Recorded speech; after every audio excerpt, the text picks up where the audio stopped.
The discovery began as a clerical anomaly. Nothing more than a missing page in a brittle parish ledger, browned by time and soot. The year was 1892, and the record of births for that winter had faded under the weight of a century's silence.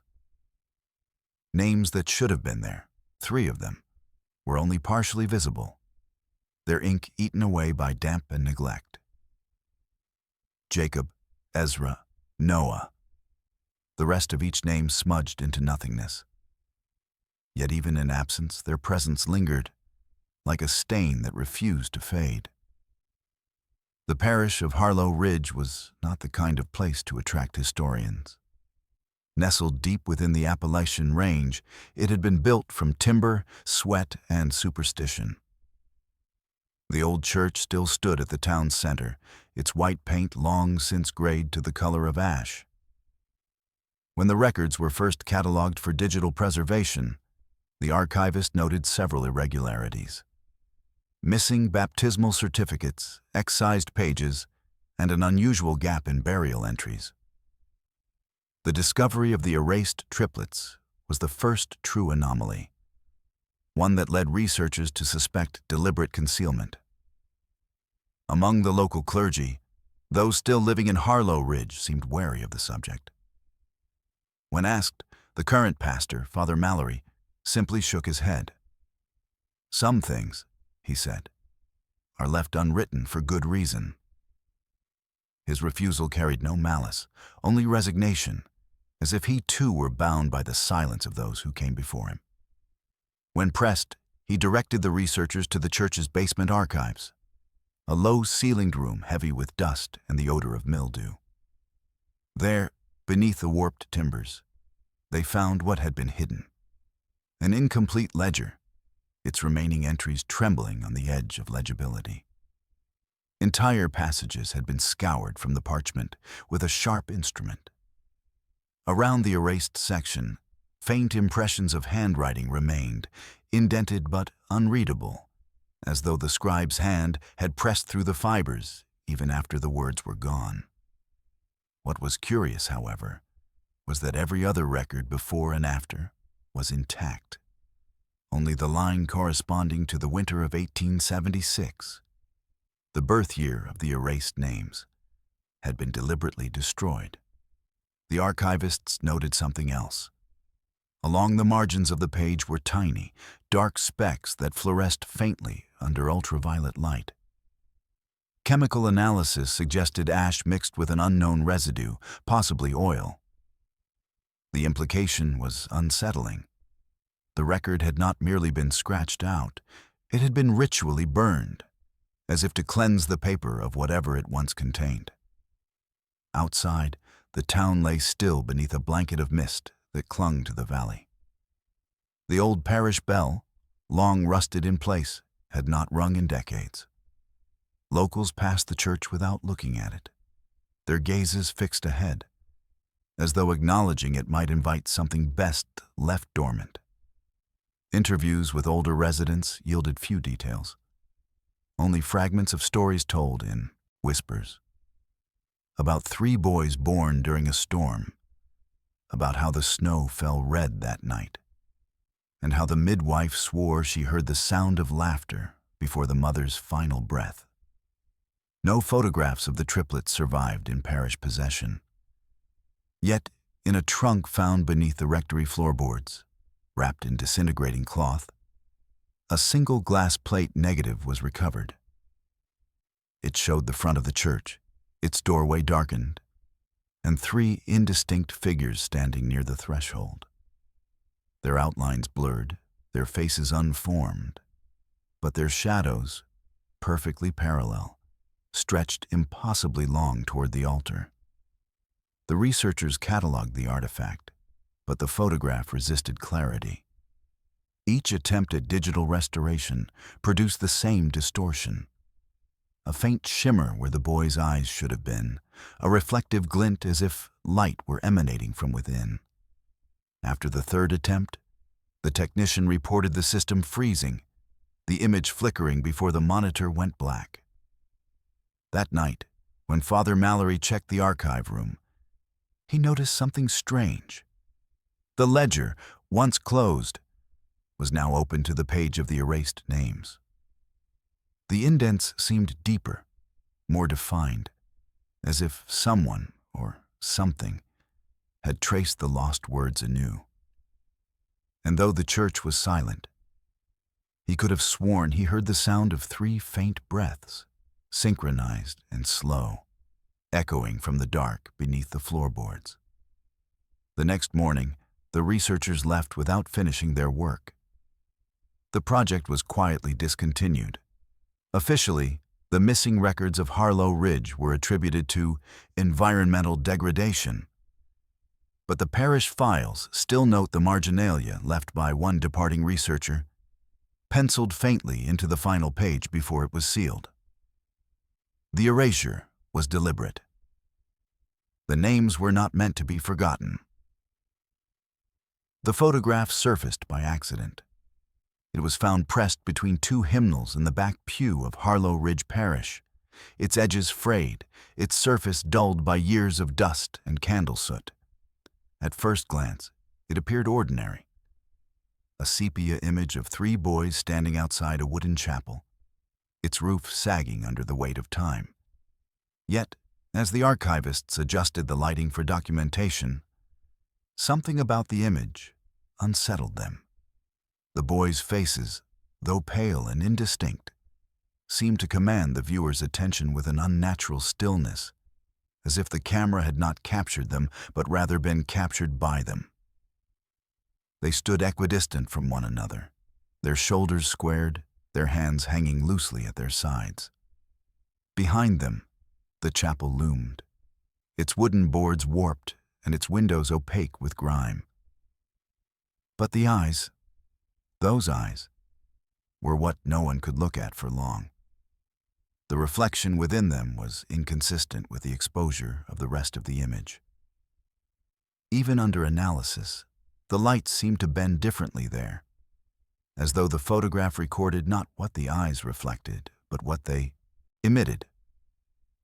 Dr. Althea Warren, a specialist in photographic preservation, conducted the first formal examination. Using spectral imaging, she noted microfractures in the emulsion layer around the figures, patterns consistent with exposure to an unusual energy source. The boys' shadows fell in divergent directions, suggesting multiple points of illumination. Yet, according to the photographic plate's chemical composition, the image had been taken with natural light alone. Further inspection revealed something else. When inverted and magnified, faint geometric markings appeared carved into the chapel's wooden doorframe behind them, symbols resembling early occult sigils or protection wards. The townspeople, when shown the image, refused to identify the building at first. Only after repeated questioning did one elderly resident whisper that the chapel had burned down long ago, its ashes scattered across the ridge to keep the ground from remembering. The researchers digitized the photograph for archival purposes. That night, when the file was opened on the lab's monitor, the image appeared slightly altered. The contrast was sharper. The boys' faces, though blurred before, now seemed more distinct. The youngest, presumably Noah, appeared to smile faintly, something that had not been visible in the physical copy. Dr. Warren dismissed it as a processing artifact and continued her work. But by morning, the file had corrupted, replaced by a single line of code. IMG 003 Trinity. Rumors spread quickly among the staff. Some claimed that when viewed under specific lighting, the photograph emitted a faint hum. Others swore the boy's eyes changed direction, following the observer. One assistant, working late, described hearing 3 soft knocks from inside the storage drawer where the photograph was kept. Security footage later confirmed that she had been alone in the room. The parish itself provided no record of the image's origin.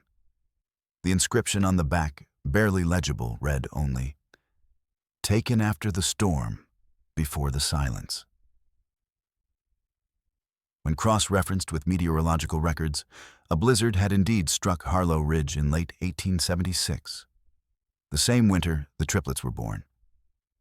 Weeks later, Dr. Warren submitted her report, though portions were redacted by the diocese before public release. What remained described a photograph, mechanically sound, but metaphysically unstable. Her notes warned that prolonged observation produced mild physiological effects: elevated pulse, dizziness, and in some cases, auditory hallucinations described as low breathing in triplicate. Shortly afterward, Dr. Warren resigned from the project. She claimed recurring dreams in which she stood before the same chapel, though the landscape around it shifted and darkened each night. In the final dream, she wrote, "The boys were no longer in the photograph. They were behind her. The image now rests in controlled storage under restricted access. Its reproduction is prohibited by order of the local diocese. Those who have seen it describe the same unease. 3 faces without emotion, 3 gazes without reflection, and a chapel that seems to lean closer the longer one looks. The file remains incomplete, its metadata corrupted, but one annotation still lingers in the digital record. Entered, according to the timestamp, at 3:03 a.m. by an unknown user. They were not photographed. They were preserved." Harlowe Ridge lay hidden among the folds of the southern Appalachians, a place the modern world had long since forgotten. The mountains surrounded it like the walls of an ancient fortress, their ridges rising dark and unmoving against the horizon. The roads that led there were narrow and crooked, carved by mule carts and never properly paved. Telephone lines stopped miles before the first house appeared, and even the air seemed thicker, as if sound itself refused to travel far.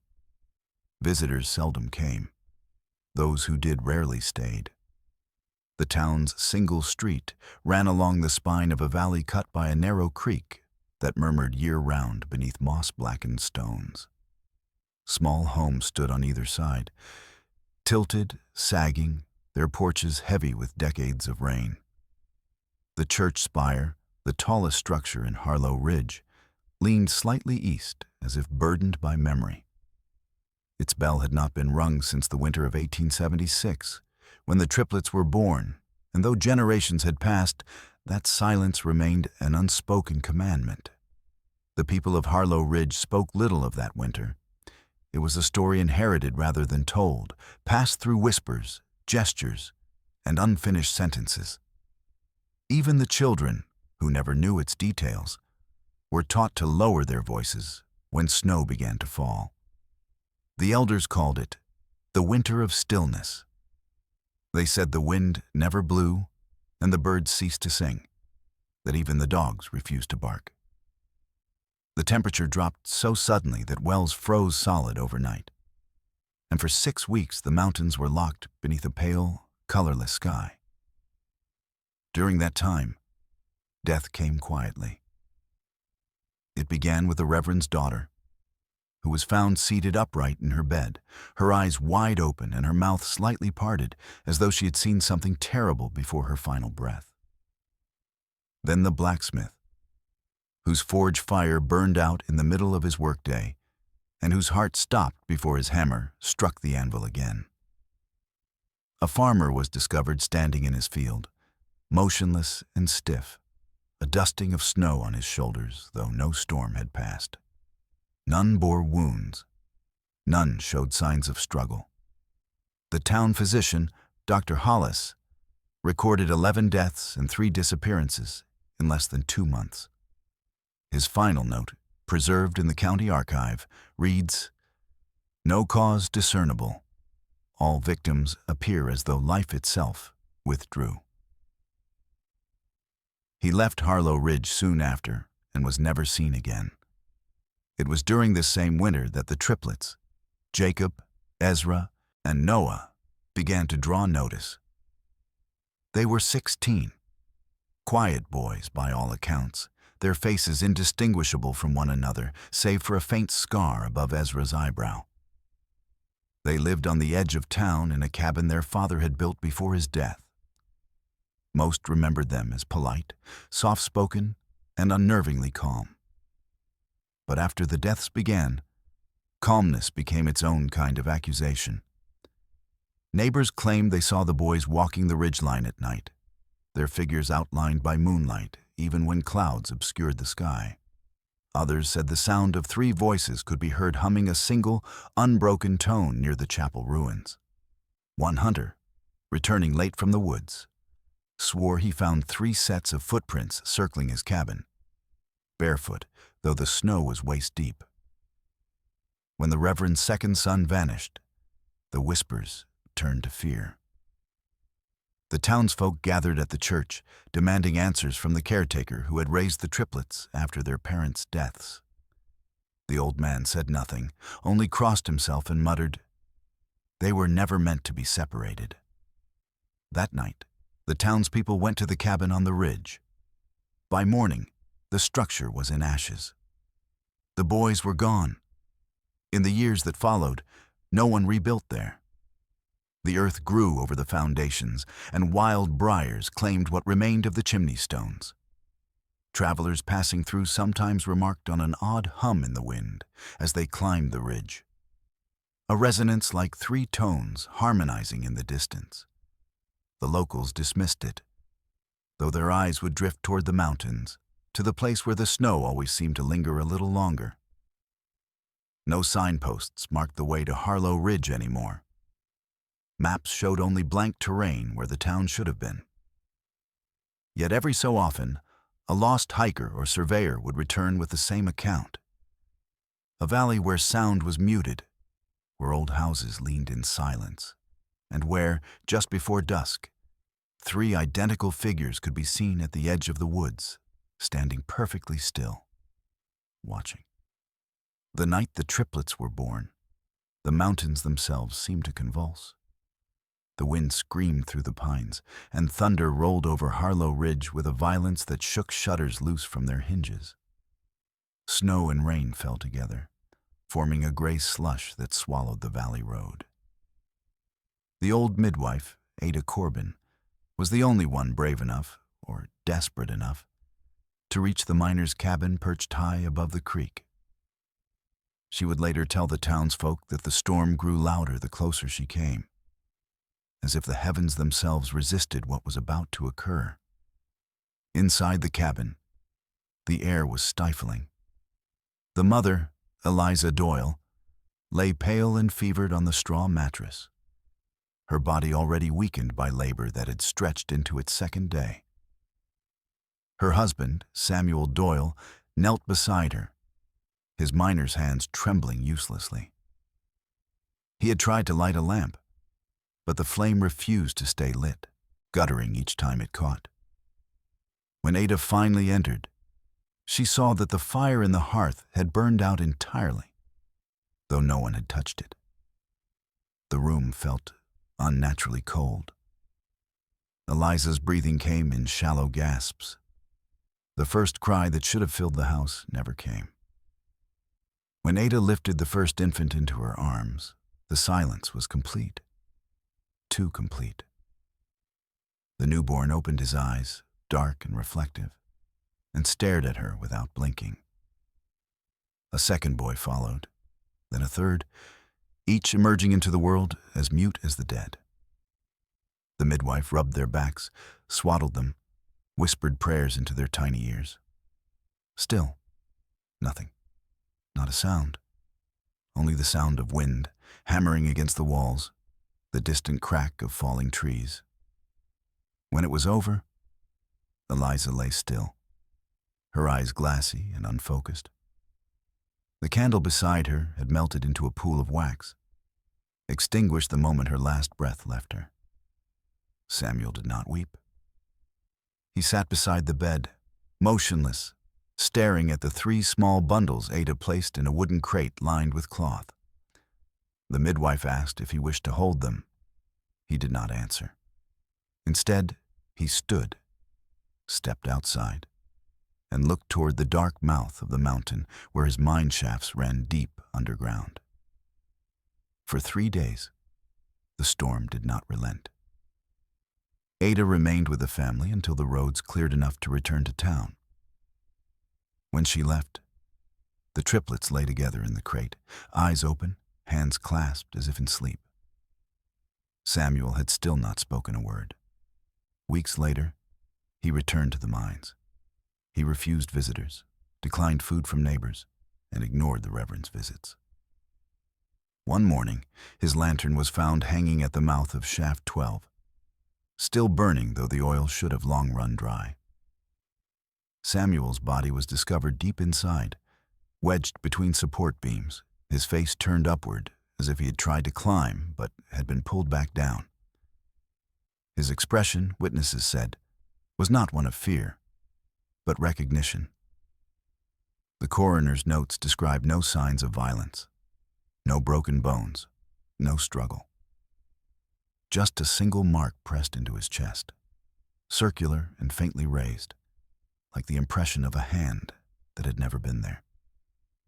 After his burial, miners began to refuse work in Shaft 12, claiming to hear echoes that did not belong to any man. 3 voices, low and steady, repeating the same sound again and again, a hum, rhythmic and soft, vibrating through the rock.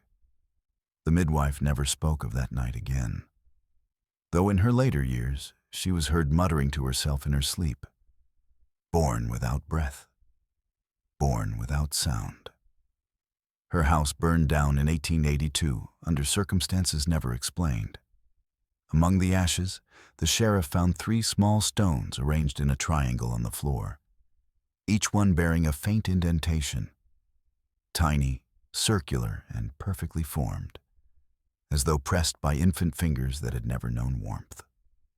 From that winter onward, Harlowe Ridge spoke of the Doyle triplets not as children, but as a warning. 3 lives that entered the world in silence and left it hollow in their wake. The mountain had claimed their mother, then their father, and in time, the town itself would learn that some births are less a beginning than a reckoning. After the death of their parents, the Doyle triplets, Jacob, Ezra, and Noah, were taken in by the parish caretaker, an aging man named Elias Crow. He lived in a small house beside the churchyard, where the graves leaned toward the valley like weary sentinels. The townspeople had expected the boys to be sent elsewhere, to kin, perhaps, or an orphanage. But Father Weller insisted they remain under the church's protection. "They are God's to understand," he had said. Few agreed, though none dared to challenge him openly. Elias was a quiet man, widowed for many years, who tended the grounds and tolled the bell for funerals. He was not cruel, but there was a coldness in him that matched the boys he came to raise. From the beginning, the triplets seemed to require little of him. No comforting, no instruction, no discipline. They woke at the same hour each morning, washed in the same order, and ate their meals in silence, their movements synchronized without ever exchanging a word. Elias often watched them from the doorway, his hands tightening around the handle of his shovel. It was not fear exactly, but the unease of a man standing before something he could not name. The townsfolk began to notice peculiarities. When one of the boys fell ill with fever, the other 2 mirrored his symptoms within hours, though no infection could be found. If Jacob cut his hand while chopping wood, Ezra and Noah would flinch simultaneously, clutching at the same spot on their palms. Teachers at the parish school described them as polite, but unnerving. They spoke softly, always using the same words in the same cadence, as though rehearsed. When questioned separately, their answers were identical. Even their hesitations matched. It was the eyes that disturbed people most. They did not wander or blink often, and when one brother fixed his gaze on something, the others followed without prompt. On one occasion, a classmate accused Jacob of stealing a compass. The boy later confessed in tears that, as he tried to speak, all three triplets had turned toward him at once, their faces expressionless, their eyes reflecting the candlelight in perfect unison. Elias wrote of strange sounds in the night. Soft tapping against the walls, rhythmic and measured, like knuckles on wood. Once, he woke to find the triplets standing at the foot of his bed, watching him. When he asked what they were doing, Ezra replied, "We were listening." To what?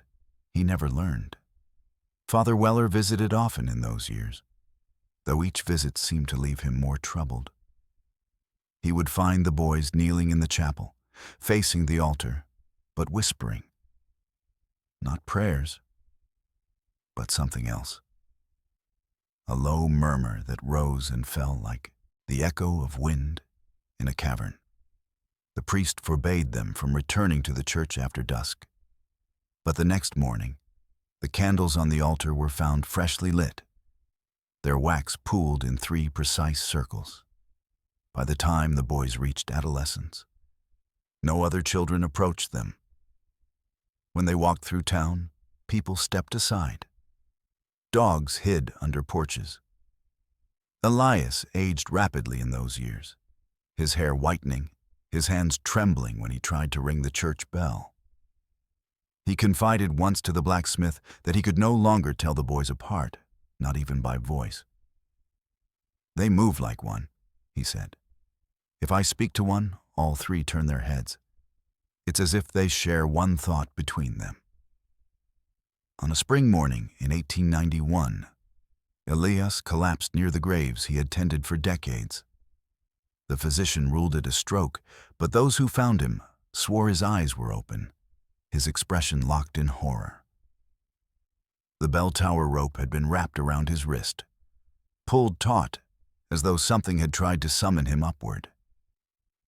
After his death, the triplets remained in the caretaker's house, living alone.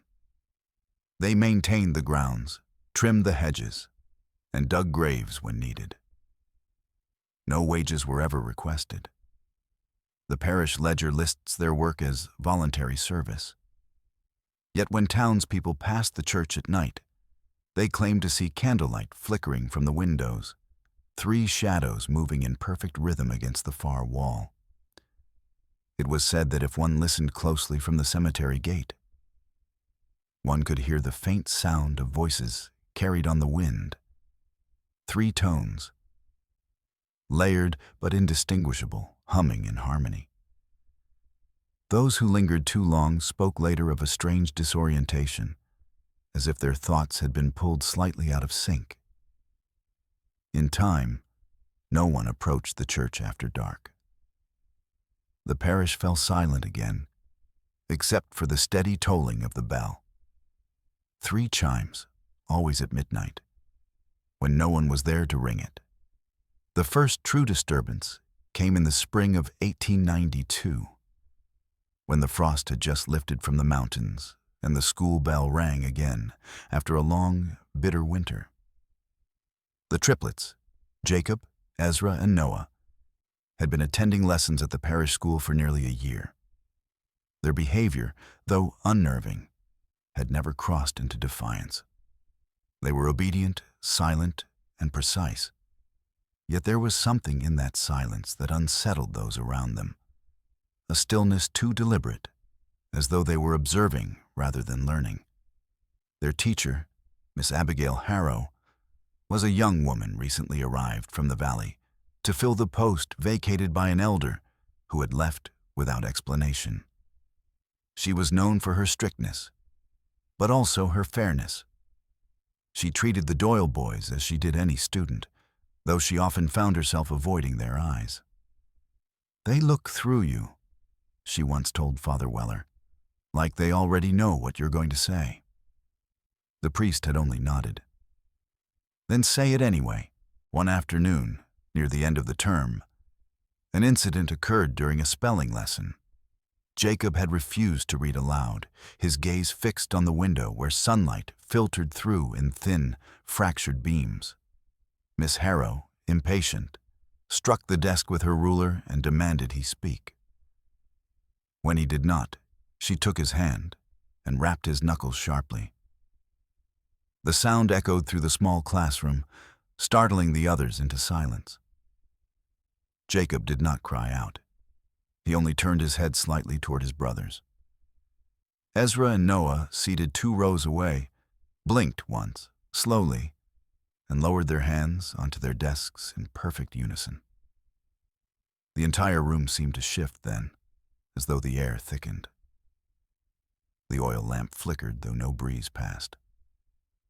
Miss Harrow released Jacob's hand and stepped back, unnerved by the sudden change.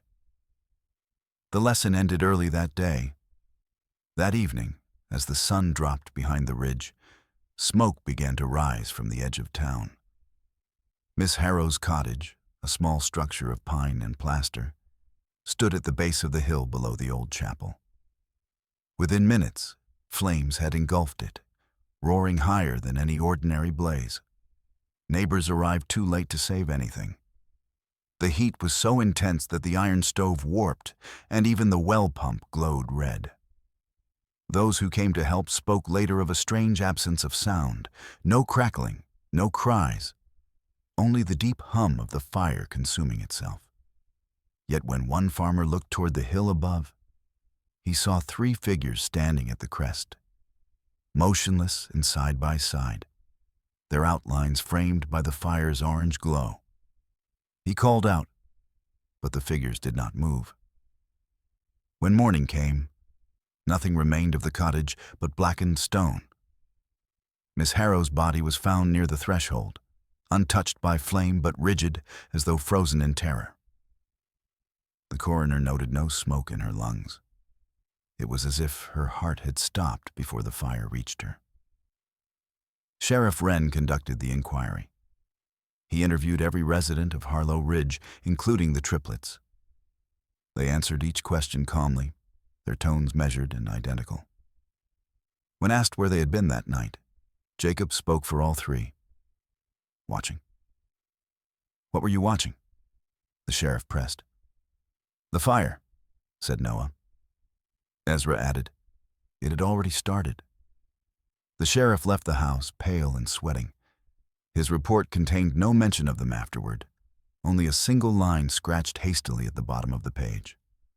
No cause determined, no natural explanation. In the weeks that followed, small signs began to unsettle the townsfolk. The church bell would sway without wind. Soot marks appeared on the walls of the schoolhouse, shaped like fingers. Children refused to sit near the triplets. Their desks were eventually moved to the back of the room, though no one admitted ordering it. Father Weller attempted to calm the parish, preaching that tragedy and coincidence often share the same face. Yet even he avoided looking toward the ridge at night, where lanterns were said to flicker faintly in sets of 3. The smell of smoke lingered for days after the fire was extinguished, and the ash that blew through town seemed to settle only around the churchyard. Miss Harrow was buried beside the chapel, where the boys had once been baptized. On the night of her funeral, the caretaker swore he saw 3 silhouettes standing at her grave, their heads bowed. He said he felt the ground vibrate beneath his feet, as if something deep within the earth were humming in tune with them. When he called out their names, the figures looked up at once. Their faces were indistinct in the darkness, but their eyes caught the lamplight, reflective, unblinking, and cold. By morning, the footprints in the wet soil showed only 3 pairs, side by side, leading away from the grave, and none returning. It began quietly, as most things did in Harlowe Ridge. A cow found dead in its stall at dawn, its eyes open, its body unmarked. The farmer, a man named Horace Bell, assumed a sickness and buried the carcass by the creek. But the next morning, 2 more were found. One standing upright, stiff as a post, the other collapsed beside the trough with no trace of blood or struggle. Within a week, every animal in the Bell pasture was gone, their bodies cold, their limbs unnaturally rigid. When the town physician examined them, he found no cause. The hearts, he said, had simply ceased. Other farms soon reported the same. Chickens fell silent mid-call, dogs refused to eat, horses bucked at unseen things in the dark. There were no tracks, no signs of predators, no explanations. Only the triplets remained calm, watching as their neighbors muttered and buried the dead. Some swore the boys lingered near the fence lines at dusk, their faces still and unreadable, as if taking inventory of the silence left behind. Around this time, the clocks began to fail.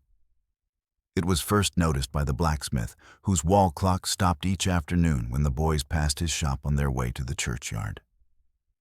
Then it spread. Pocket watches, mantel clocks, even the bell tower itself. The hour hands would freeze for exactly 3 minutes, the second hands quivering in place as if held by an invisible pulse. When the boys had gone, the mechanisms resumed, ticking again as though nothing had interrupted them. Father Weller dismissed it as coincidence until the parish began to notice the same effect during Mass. On the second Sunday of Lent, as the triplets entered the chapel, every pendulum and pocket watch in the room stilled simultaneously. A low murmur moved through the congregation. The priest, determined to proceed, continued reading from the gospel, though his voice trembled as he felt the air grow heavier, thicker. It was then that the whispers began. At first, they sounded like wind through the rafters, a faint rustling without direction. But as the service went on, the sound deepened, becoming almost articulate, a chorus of breath rather than voice. The congregation looked toward the triplets, who sat in the front pew, motionless, their eyes fixed on the altar. The whispers grew louder each time they blinked, pausing only when all three looked down in unison. The priest faltered mid-sermon, his voice breaking as he stared at the boys. In that moment, the crucifix above the altar creaked, tilting slightly to one side as though reacting to a shift in unseen weight. When Mass ended, no one spoke. The parishioners filed out in silence, their faces pale. Father Weller approached the boys, but before he could speak, Jacob said softly, "It listens when you read?" The priest asked what he meant, but none of the three answered. They rose, turned toward the door, and left. That evening, the chapel bell rang on its own. 3 chimes, spaced evenly, though no wind stirred the rope. The priest found the door ajar and the candles on the altar newly lit, their flames flickering in sync, bending toward the same invisible current. The sound of whispering lingered faintly even after he extinguished them, like the echo of breath trapped in the walls. Word spread quickly through Harlowe Ridge. Some said the boys were cursed, others claimed they were touched by something holy, though no one dared say which was worse. The caretaker, Elias Crow, insisted they were simply misunderstood, but even he began to avoid their gaze. He confided once to the gravedigger that, when the triplets passed by, he could hear a faint ticking inside his head, steady, rhythmic, but not aligned with any heartbeat. By summer, the town lived in a state of quiet dread.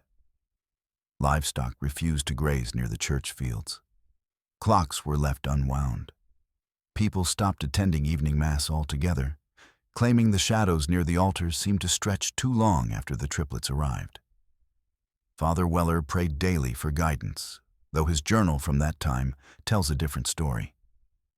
In one entry, dated July 14th, he wrote, "Their presence alters time itself. I feel watched not by them, but through them. Whatever speaks when they look toward the altar is not human." The following Sunday, the priest ordered the boys to sit at the back of the chapel. They obeyed without question.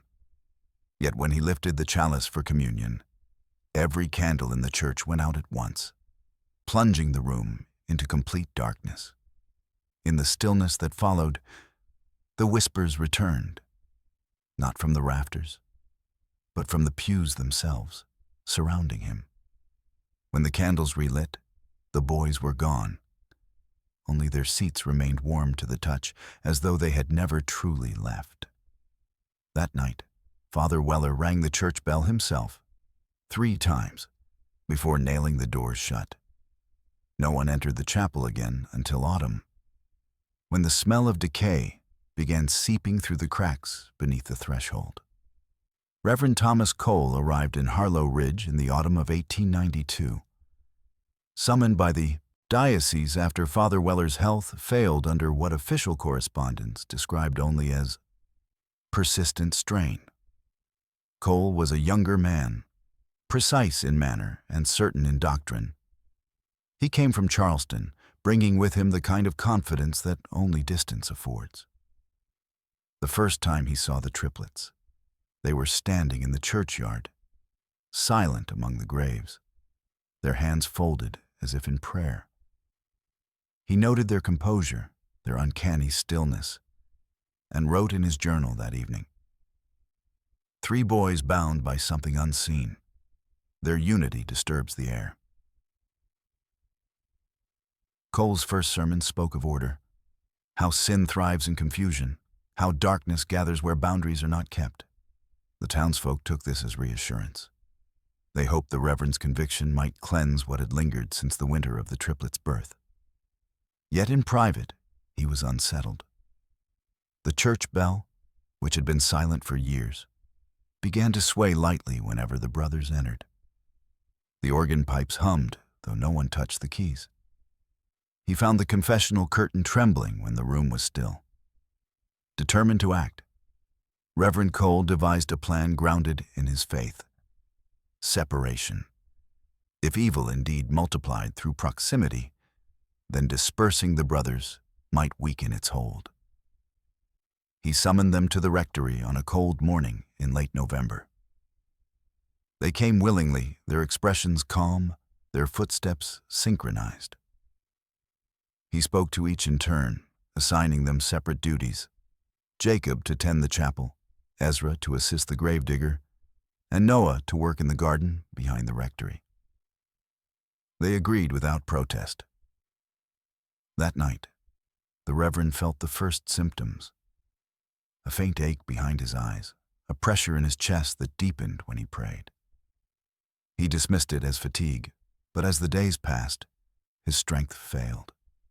He could no longer sleep, for each time he closed his eyes, he heard the sound of 3 voices breathing in unison. The candle flames beside his bed bent inward toward him, as if drawn by some unseen current. His journal entries grew erratic. Something resists division. When one leaves the church, I sense the other 2 beside me still. On the 4th night, Elias Crow found him kneeling before the altar, muttering in a low, cracked voice. His rosary hung around his neck, the beads leaving faint burns on his skin. The next morning, he conducted what he called a cleansing. He locked the church doors and forbade entry. Witnesses saw him through the stained glass, pacing, sprinkling water across the pews, whispering scripture with increasing desperation. The bells rang once, then fell silent. When Elias returned at dusk, the church was dark. The door, though locked from the inside, opened with little resistance. A faint smell of ozone filled the air. Near the confessional, the floorboards were scorched in a narrow ring, the wood blackened as if by concentrated heat. Inside, Reverend Cole sat upright, his head bowed, his hands clasped around the rosary. His eyes were open, fixed on the small grill before him. The coroner described no sign of struggle. His heart had stopped mid-beat. The rosary remained coiled tightly in his palms, the silver crucifix fused into the flesh as though soldered by fire. It took 2 men to pry it loose. When they did, the smell of burnt linen and iron filled the church, and the candles flared spontaneously before extinguishing themselves. Father Weller's successor arrived 2 weeks later to assume the post, but he refused to live in the rectory, claiming the air felt pressed upon. He sealed the confessional, ordering it never used again. Yet those who came to pray said the sound of murmuring continued from within. 3 distinct voices reciting verses no one could recognize. The diary of Reverend Cole, later recovered from his desk drawer, ended with a final unfinished entry dated the night before his death. Separated they weaken me not. It is I who weakens. Their bond is not of flesh nor spirit, but of something older. When I pray, it listens back. After that night, no priest in Harlowe Ridge ever again attempted to divide the brothers. Whatever held them together seemed to defy both reason and faith, as if their unity was less a choice than a law of nature, one written before men learned to read the dark. Dr. Harold Marin arrived in Harlowe Ridge on a gray afternoon in February 1893. The valley was quiet, the air sharp with the scent of snow and wood smoke. He had been summoned at the insistence of the county magistrate, who had grown concerned over persistent rumors of unnatural maladies surrounding the Doyle triplets. Marin was a rational man, trained in anatomy, skilled in dissection, a believer in data and the limits of flesh. He dismissed the talk of curses as ignorance, but agreed to examine the boys out of civic duty. His notes, found decades later in a locked trunk at the Charleston Medical Institute, begin with the line, "The case is remarkable for its symmetry." The examination took place in the rectory, a dim room lit by 2 oil lamps and a fire that struggled to stay alight. The boys sat side by side on a long bench, hands folded neatly in their laps. Marin was immediately struck by their identical posture, their identical calm. When he asked their names, all 3 replied simultaneously, each with the same inflection, the same tone, as if one voice had split into 3 bodies. He began with the basics. Their height and weight were identical to the ounce. Their pulse, however, confounded him. 32 beats per minute, steady and strong, yet far too slow for their age. He listened to their chests through his stethoscope and wrote, "Heart sounds deep, not singular. Resonance suggestive of harmonics." He repeated the test twice, thinking his instrument defective. It was not. The sound was unmistakable. 3 heartbeats, perfectly synchronized, echoing faintly through one, another like layered tones. When he removed their shirts for further inspection, he observed faint scars across each boy's chest. Small, circular, positioned over the heart. The scars were not the result of injury or surgery. The tissue beneath felt cool to the touch, almost pliant.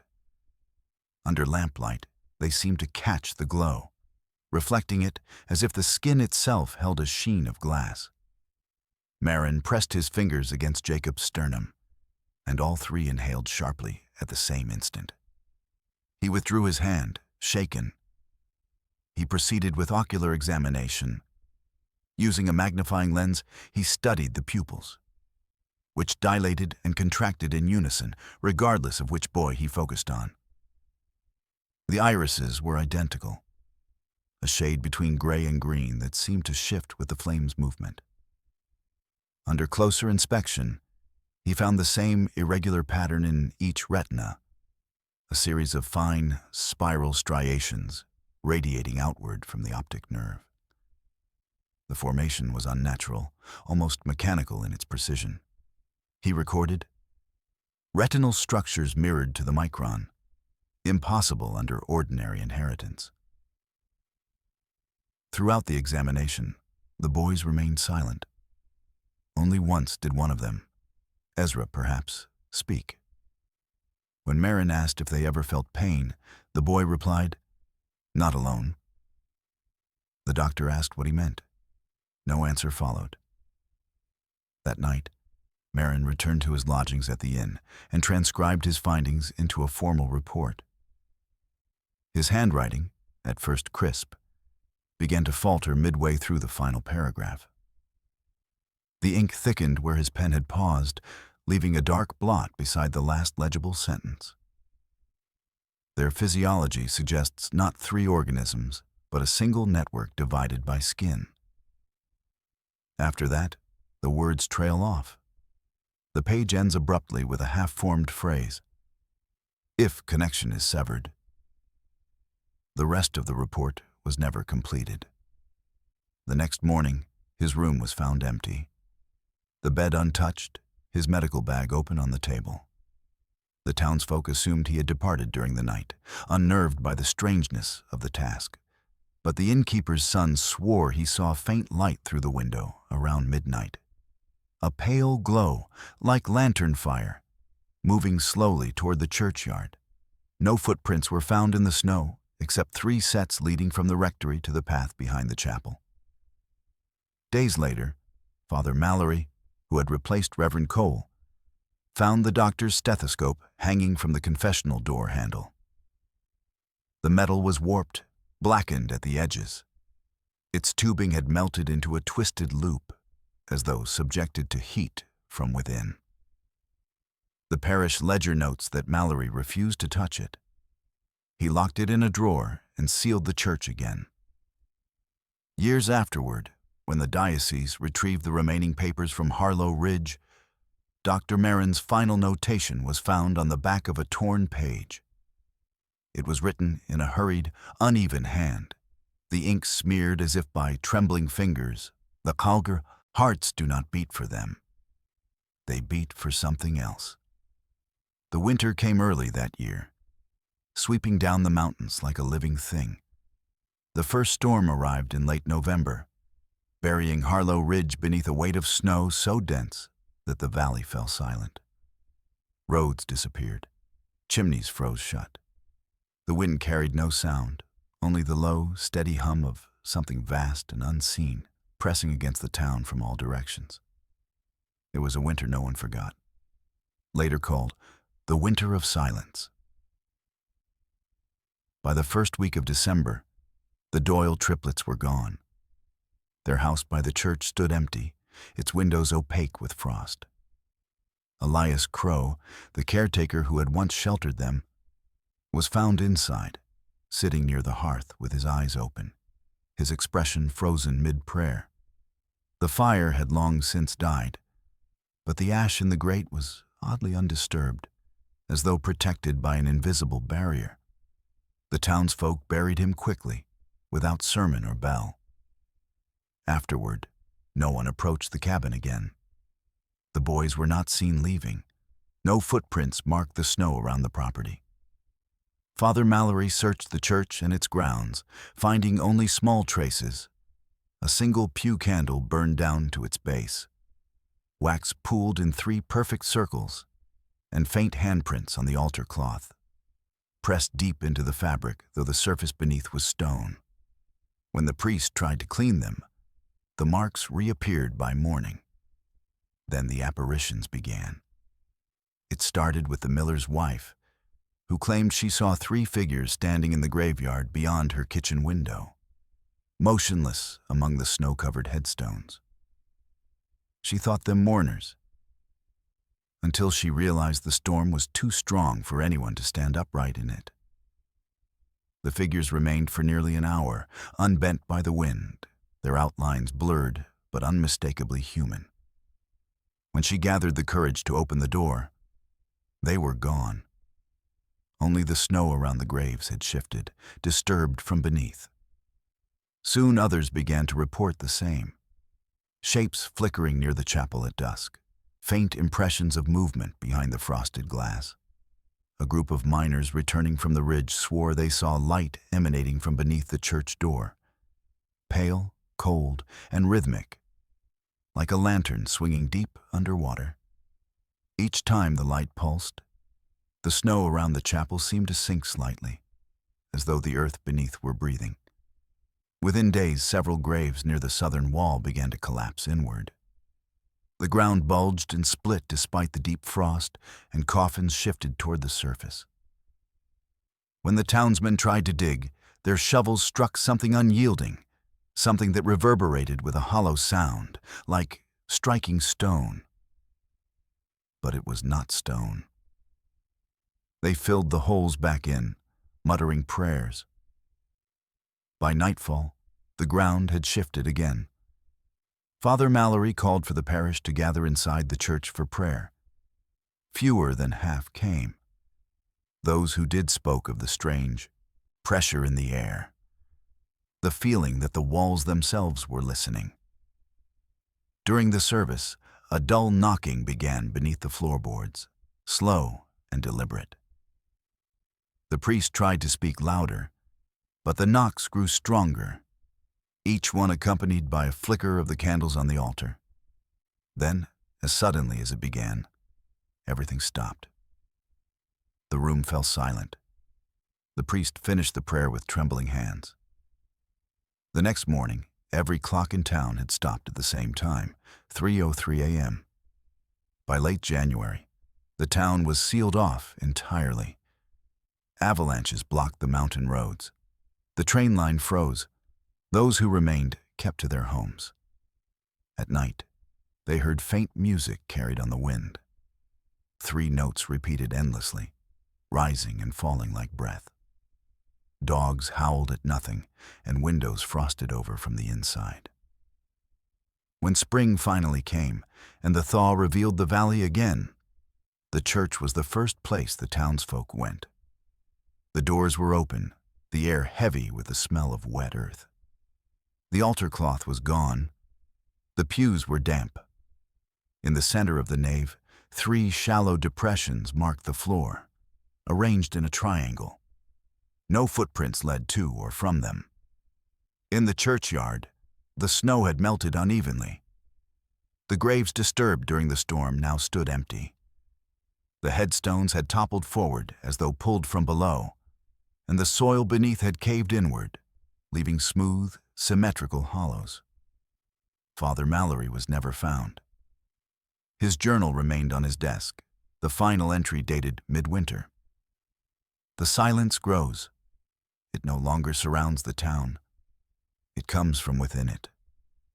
Tonight I will pray at the chapel door. If they return, perhaps they can still be blessed. The page ends there. On the next sheet, only one sentence appears, written in a faint, uneven hand, as if the ink had frozen on the pen's tip. They are no longer buried. When the thaw finally came, it came slowly, as if the mountains themselves hesitated to reveal what had slept beneath. The drifts melted unevenly, leaving behind a landscape pocked with hollows and dark pools where the ground had sunk. The air, freed from its winter stillness, carried the faint odor of rot and ash. The people of Harlowe Ridge, those who had survived the winter of silence, moved like phantoms through their own town, avoiding both the chapel and the ridge above it. Yet when the county sent men to investigate the disappearance of Father Mallory and the other vanished townsfolk, the locals offered no guidance. They simply pointed toward the church and warned, "Do not stay past dusk." The investigation team arrived in early April. 2 deputies, a clerk from the magistrate's office, and a young surveyor sent to document what remained of the parish. The church doors, which had been sealed the previous year, were now ajar. No one claimed to have opened them. Inside, the air was heavy with the scent of damp stone and candle wax long since extinguished. The wooden pews were warped from moisture. The crucifix above the altar had fallen forward, the figure's face pressed into the floorboards, as though it too had bowed to something unseen. When they pulled aside the altar cloth, They found the carvings. The floor beneath had been stripped of its polish, its planks darkened and scored by countless cuts. The markings were circular, precise, and interlocking, each ring overlapping the next in a pattern too deliberate to be random. At the center lay a triangle of smaller symbols, each one identical. 3 concentric spirals carved deep into the wood, the grooves filled with a black residue that the clerk later described as dry but oily to the touch. The men traced them with their fingers, noting that the carvings were fresh, their edges sharp despite the damp. The surveyor measured the dimensions and recorded them carefully, but when he tried to sketch the pattern, his pencil broke 3 times in the same place. He later wrote in his notes, "The shapes seem to shift when observed directly, depth inconsistent with angle of light." The deputies decided to remove a section of the flooring for further study.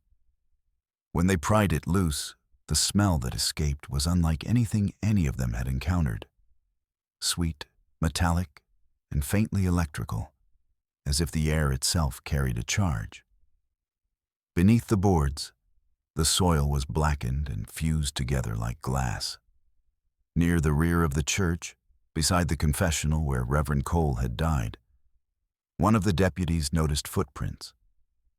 3 sets, bare and small, pressed into the thin layer of silt that had formed as the snow melted. They began at the altar, perfectly parallel, and led through the open doorway out into the graveyard. The prints continued past the headstones, up the slope behind the chapel, and toward the tree line of the northern forest. Each step was evenly spaced, unbroken, the impressions deep as though made by someone descending into the earth rather than walking upon it. The investigators followed the tracks until they reached the forest's edge, where the ground grew soft with thawed moss. There, the prints continued a short distance before stopping abruptly at the base of a large birch tree. The earth around it was disturbed, not dug, but displaced, as if something heavy had pressed outward from beneath. The tree's roots were twisted and bare, curling upward in the shape of 3 grasping hands. By evening, the men decided to camp near the chapel, intending to return the following morning with additional help. But sometime during the night, the clerk vanished. His journal was found beside his empty bedroll. The final entry read, "I heard them whispering from the forest. Not words, just breath. It was in time with my heartbeat."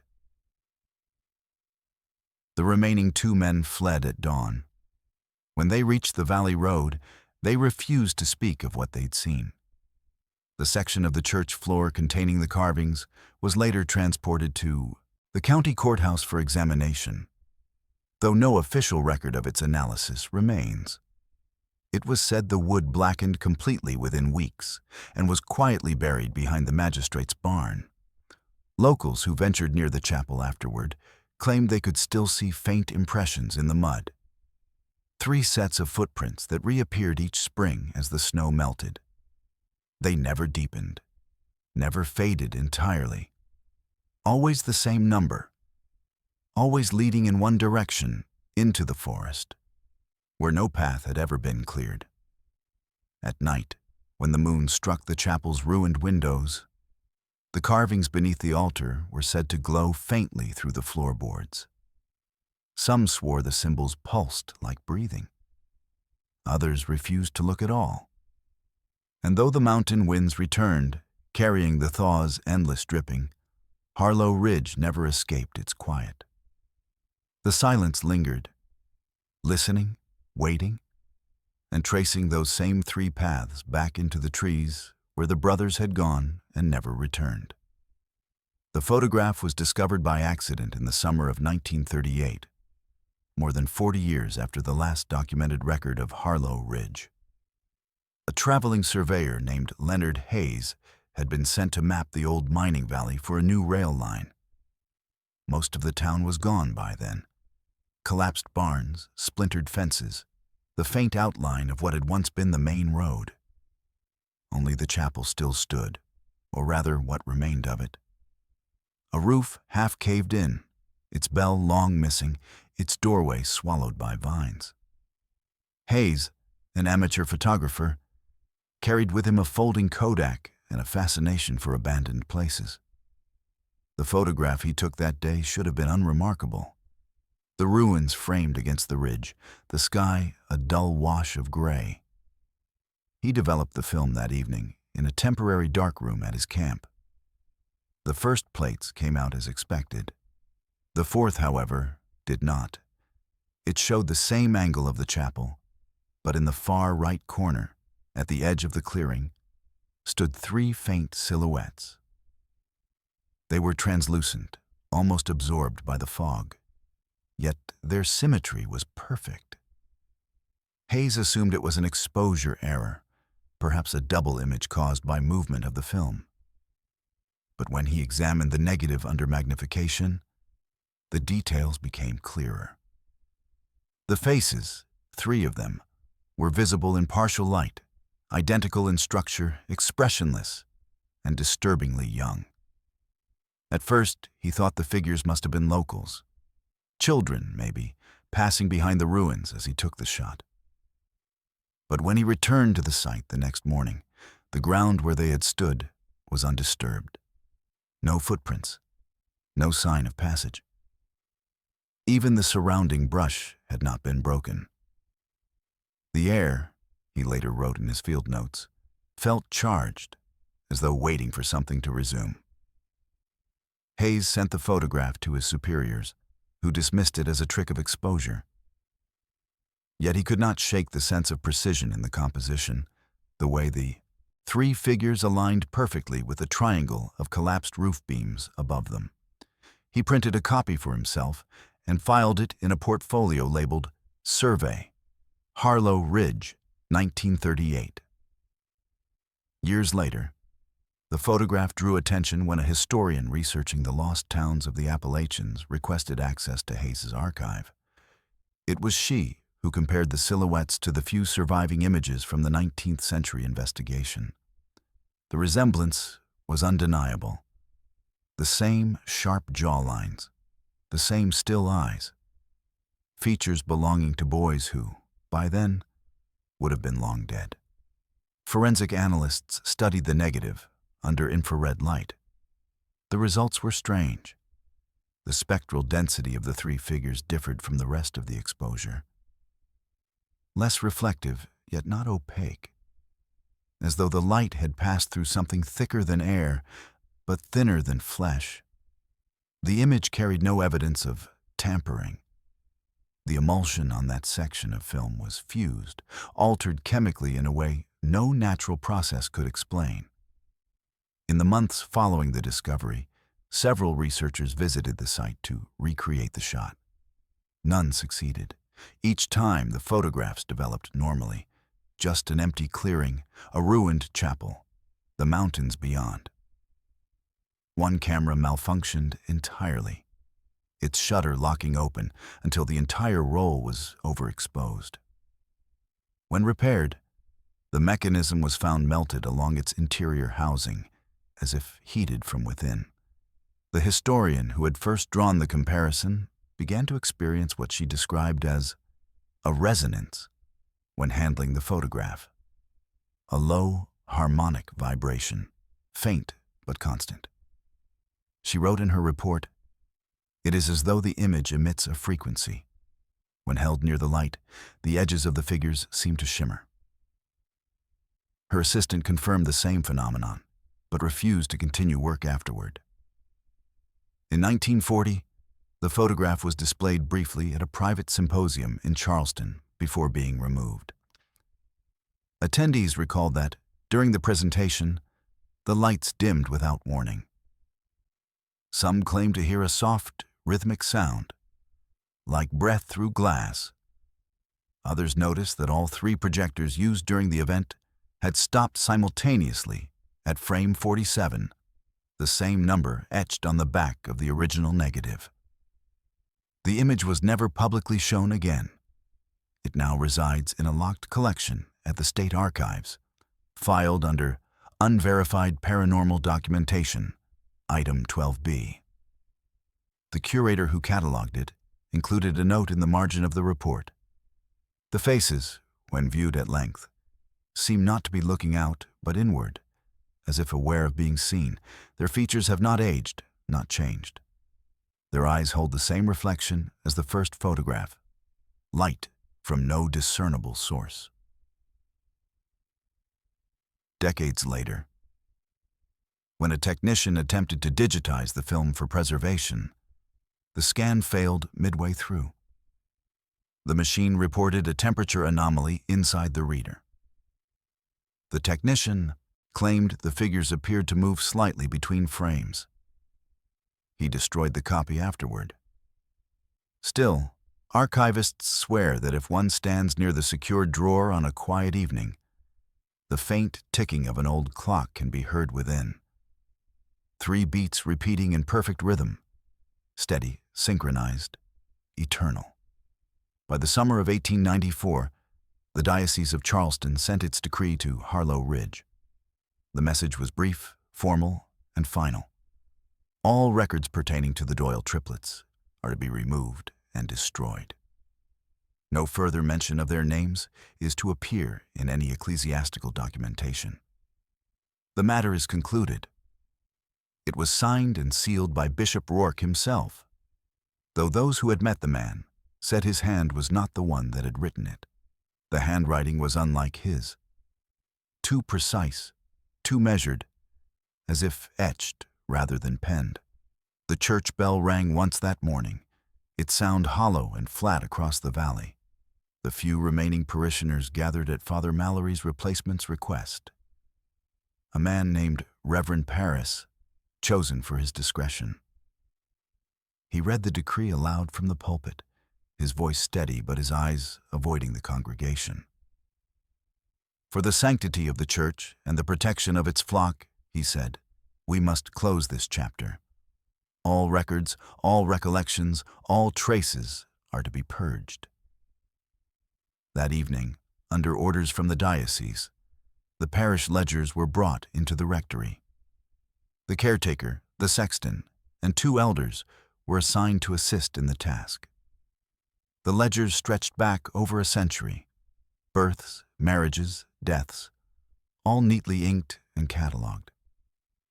But when they came to the pages of 1876 through 1893, the ink had already begun to fade. The names were still faintly visible at first. Jacob Doyle, Ezra Doyle, Noah Doyle. Then, before the witnesses' eyes, the letters began to dissolve. The lines that once held them paled into a flat, featureless beige, as though the parchment itself had exhaled and let go of memory. They burned what remained in the churchyard that night.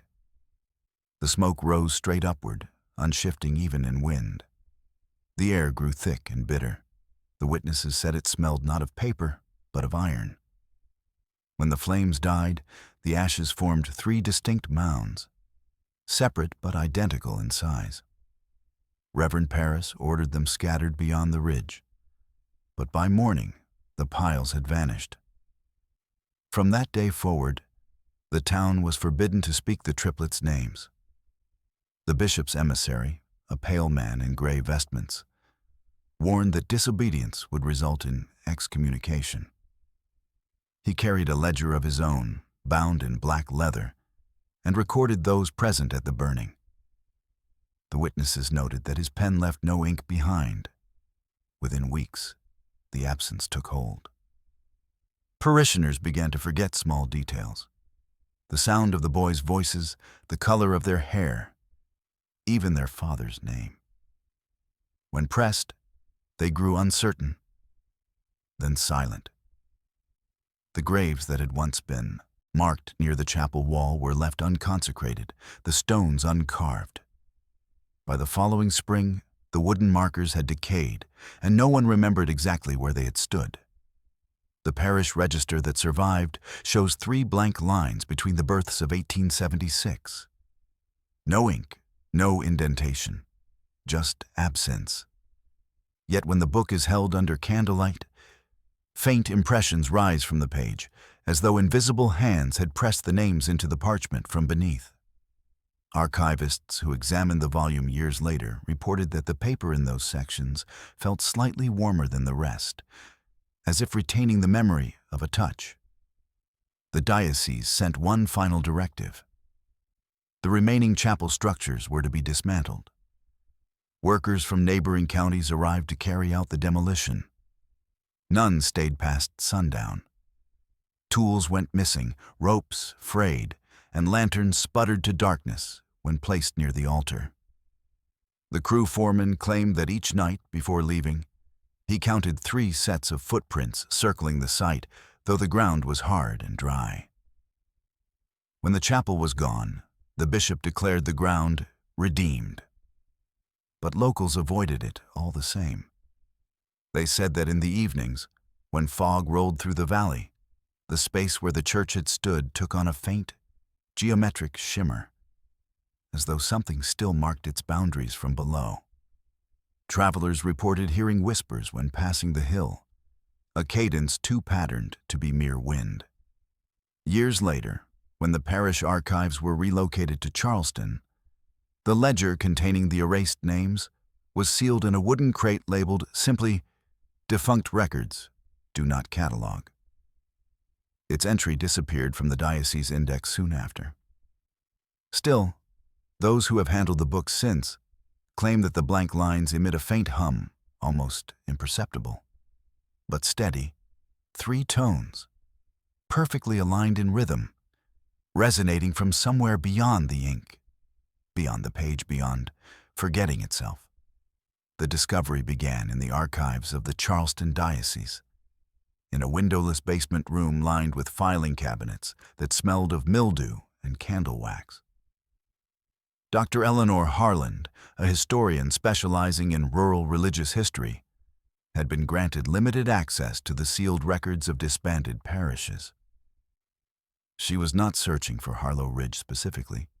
Its name surfaced by chance, written faintly in a catalog margin beside the phrase, "Records Incomplete." The note intrigued her. She requested the corresponding box, number 12B, and was told to sign a release form disclaiming liability for potential exposure to volatile materials. Inside, she found a leather-bound ledger, its spine cracked, its title long erased. The first pages contained routine entries, baptisms, marriages, deaths, until abruptly, halfway through, the ink vanished. Lines continued across the page, neat and perfectly spaced, but the names were gone. Only the impressions of handwriting remained, pressed deep into the parchment as though carved by a hand that refused to leave a mark. Between 2 of these blank sections, a scrap of paper had been inserted. It was brittle and nearly transparent, covered in faint script that required infrared scanning to decipher. The translation read, "They cannot be recorded, yet they remain.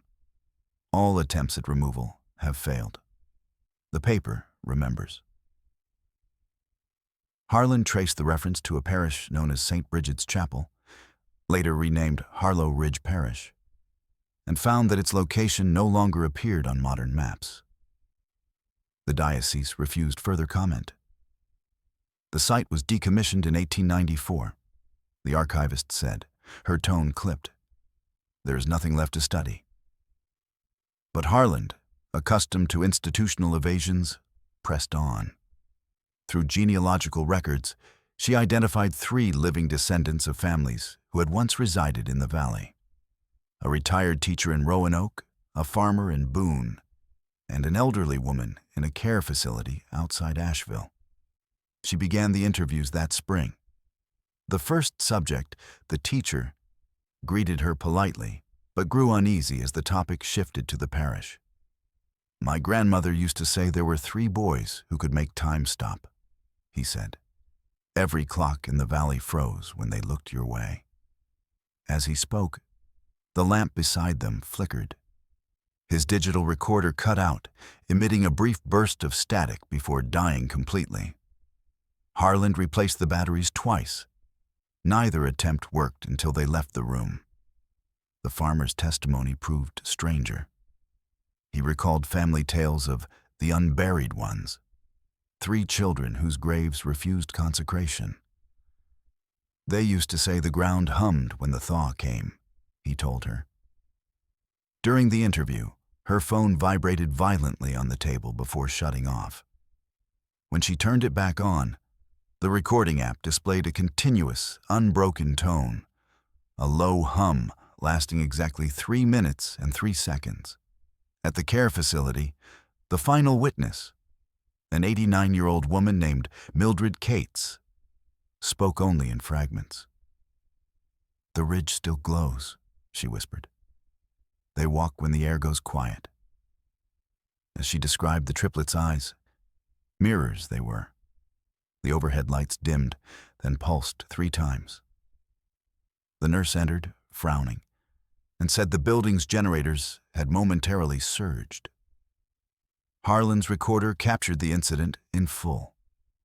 The hum was audible again, faint but rhythmic, layered beneath the woman's voice. Disturbed but compelled, Harland returned to Charleston and reviewed her materials. She isolated the audio from all 3 interviews and noticed that the interference shared identical spectral signatures.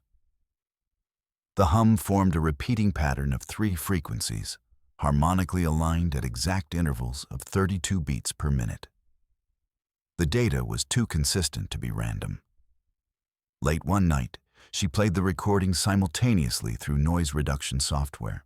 The frequencies aligned perfectly, producing what sounded like human breathing, 3 synchronized inhalations, 3 exhalations, in perpetual rhythm. The waveform displayed 3 parallel traces that converged at precise intervals, then split again. Her laptop froze. When she restarted it, the files were gone, replaced by a single new document titled Harlowe Ridge Continues.wav. The timestamp read 3:03 a.m. She contacted the diocese again, requesting access to any remaining physical materials from the parish. The archivist replied within minutes, though the email bore no signature. It contained a single sentence: "The records are complete. Do not continue." A week later, she returned to the archive basement to find the ledger missing. The box that had contained it was empty, except for 3 small indentations in the dust, perfectly spaced, circular, and warm to the touch. The temperature in the room measured 3 degrees higher than the rest of the building. Harland's final field note, dated June 3rd, reads, "Electrical disturbances correlate directly to mention of their names. The pattern repeats. It adapts. The interference does not originate externally. It emanates from within the recording medium itself." The note ends mid-line, followed by a faint pressure mark that resembles 3 small, overlapping spirals. The digital log from that same night records a power fluctuation in the university's archival wing, lasting exactly 183 seconds. Security footage from the corridor shows Dr. Harland standing motionless before the storage vault. The lights flicker, the screen distorts, and for 1 frame only, 3 silhouettes appear beside her. Their faces blurred yet perfectly identical, unchanged, unaged, and watching. The last known entry from Dr. Eleanor Harland's field journal was recorded on October 12, 1939, 4 months after her initial discovery of the Harlowe Ridge documents. By then, her correspondence had grown erratic. Her letters to colleagues arrived half-finished, her handwriting uneven, her tone increasingly detached. Those who knew her described a woman consumed not by fear, but by something quieter and far more dangerous: fascination. She had begun to refer to the Doyle triplets not as subjects of study, but as a frequency. Her apartment in Charleston became an archive of the forgotten. Spread across the floor were maps, photographs, and fragments of letters recovered from the diocese vaults. The surviving image of the Harlowe Ridge chapel hung pinned above her desk, the faint silhouettes barely visible until light struck them at the correct angle. Beneath it, a single line was written in her careful script. "They do not appear. They recur." Neighbors recalled that in the weeks before her disappearance, the electricity in the building had grown unreliable. Light bulbs flickered even when the switches were off. Radios hissed with bursts of static that seemed to form rhythmic patterns. At exactly 3:03 a.m., the clocks in the hallway would stop, the second hands quivering in place for 3 full minutes before resuming. The final recording on Harlan's reel-to-reel device begins with the sound of her voice. Steady, clinical, though weary from sleeplessness. Experiment log, October 12th. Replaying merged frequencies from prior interviews. Objective: determine harmonic convergence pattern. A click follows, and then the faint hum. 3 tones, distinct but synchronized, identical to those she had documented in the testimonies. For 30 seconds, nothing changes. Then the pitch begins to waver, modulating as though responding to her proximity. She speaks again, her words halting. Signal strength increasing, source unknown, feels directional. The next sound is the creak of her chair, a sharp intake of breath, and then a second voice, softer, overlapping hers, whispering in unison. It is not an echo. The timing is too exact. The phrase is indecipherable at first, lost beneath the hum, but as the recording continues, it resolves into 3 distinct syllables, repeated slowly, deliberately. We are still 3. The reel ends there. When the police entered Harlan's apartment 2 days later, they found no sign of struggle. The windows were locked from the inside. Her equipment remained intact, though every battery in the room had been drained to nothing. The temperature, according to the report, was several degrees lower than the rest of the building. On her desk sat her final field notebook, open to a single sentence scrawled across the page in faint graphite-smudged lines. It was never about memory. It's about continuation. The recording itself was confiscated by diocesan authorities after the investigation was closed.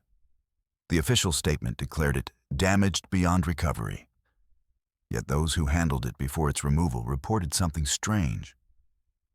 When the reel was first played back at the precinct, even with no power connected to the device, the spools turned of their own accord. For a few seconds, faint, overlapping voices could be heard through the speakers. 3 in number, indistinguishable but perfectly synchronized. Afterward, the power in the entire building failed. The recorder now resides in a sealed evidence vault, though no catalog number is assigned to it.